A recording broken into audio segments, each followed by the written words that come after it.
What's going on, guys? It's iPo the Zombies here, and this is a video on my opinions on Die Rise. I've got some gameplay that I got to round 80 on yesterday. Then I suicided because it was on Play Online, and my dad would have just switched off the internet.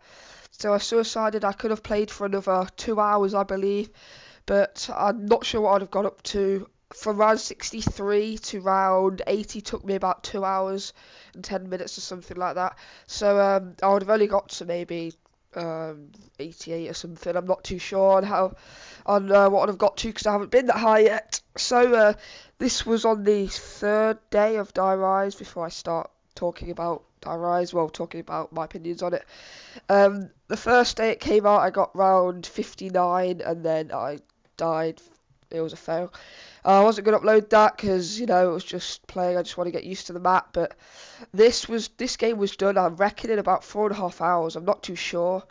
It may have been 5, but I definitely know it wasn't over 5 hours. It can't have been because I started the game around 5:30 and then finished at like 10. But I'm not sure how many breaks and stuff I had. They're not the exact times, but it's just around there. Jesus Christ, my throat.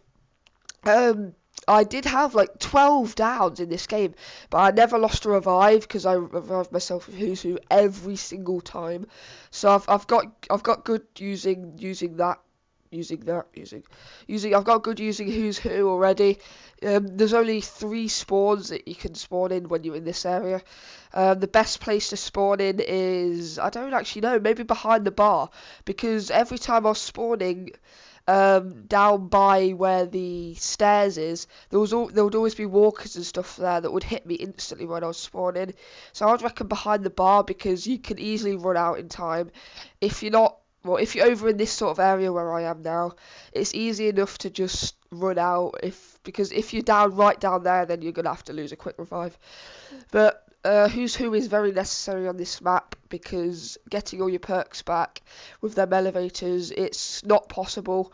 I tried it on 59, that's how I lost a quick revive, and then somehow I managed to get Jug back without dying. I was training like just around them little floors around the server room and the floor below. It was absolute chaos, but yeah, I got Jug back, but I couldn't get an elevator up to get towards like any good train spot like the hole in the room or something like that. So my opinions on Die Rise, I think I don't know, I don't understand why they've made the changes that they have done in the patch. For example, they've nerfed the Sliquify. They've only done that because of the faggot glitches. Obviously, the glitches ruins it for us. Well, I would call myself sort of high roundish player, because I can get myself up to high rounds, but there's this strategy, especially when you've got like Who's Who, it can be quite easy to get up a high round, and also it doesn't take that much time to get high. My biggest problem in high rounds is time, because I can't leave my PS3 on many times.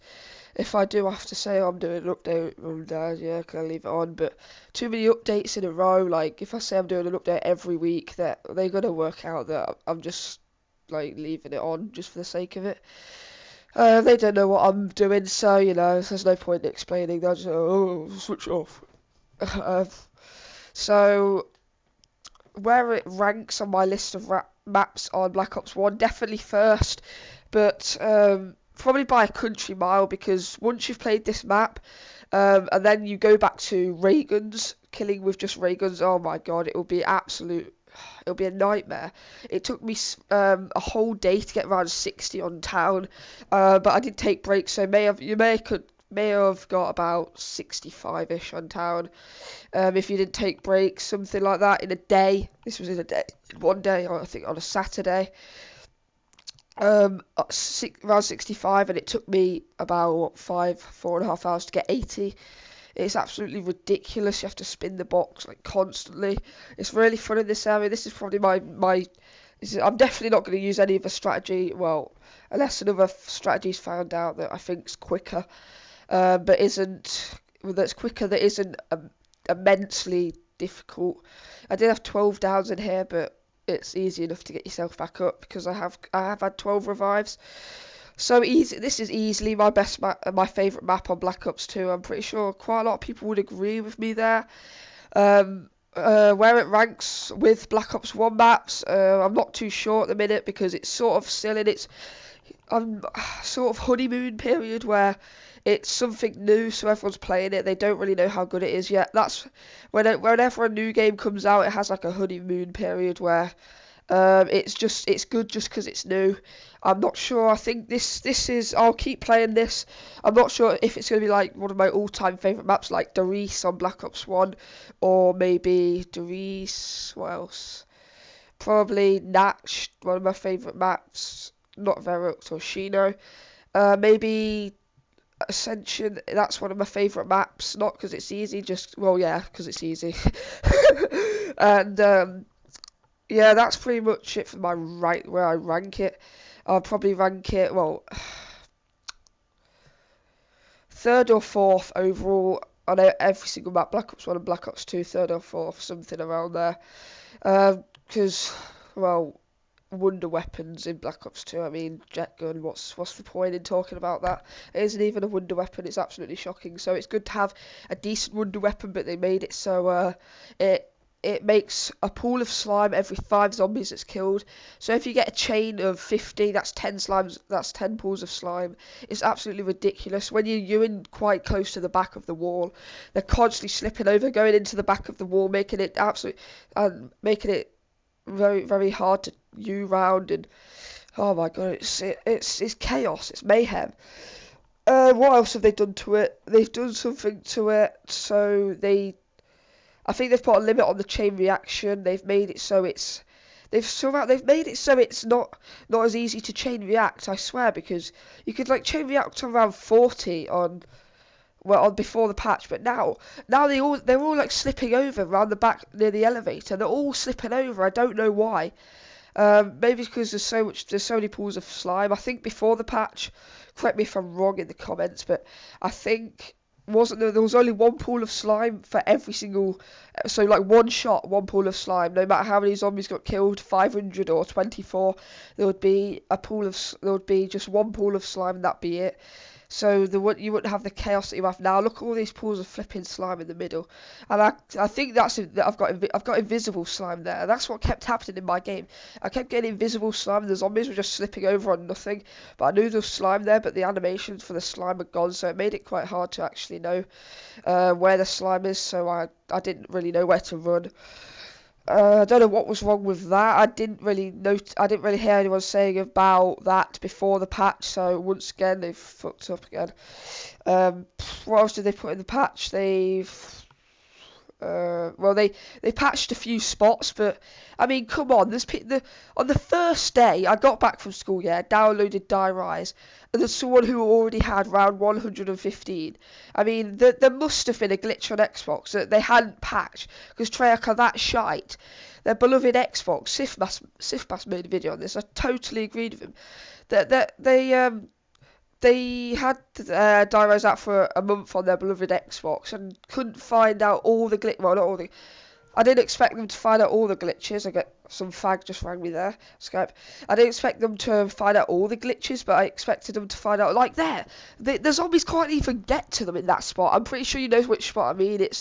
I think it's where you drop down from the Galvanical, so somewhere like that. It's where you drop down anyway, towards the end, and you go in a corner of one of the sort of plates or the sheets of metal, and the zombies can't even get you. They're like stuck behind the window. It's like the Galvanicals, but the Galvanicals, they can actually come and get you, so it's easier than the Galvanicals. Imagine that.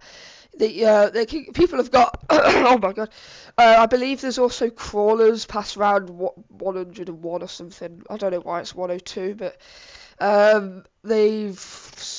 it makes crawlers, but I don't know how the highest round everyone seems to get to is 118, so obviously if they run out of ammo like mid-round, then I'm not sure how many times they would have to spin the box, but why would you do that?